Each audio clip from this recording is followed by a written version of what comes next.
കോഴിക്കോട്ടെ ഉണ്ടാക്കിയാലോ? ഇൻഗ്രീഡിയൻസ് എന്തൊക്കെയാന്ന് പറയട്ടെ. തേങ്ങ, അരിപ്പൊടി, ശർക്കര, ഏലക്ക, ഉപ്പുപൊടി, വെള്ളം.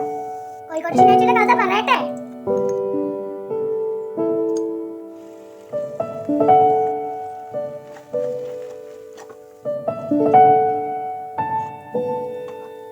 നമ്മുടെ കർത്താവ് ലാസറിന്റെ വീട്ടിൽ പോയപ്പം മറിയയും മാർത്തയും ഉണ്ടാക്കിയ മാവ് കുഴച്ചുണ്ടാക്കിയ കോഴിക്കട്ട.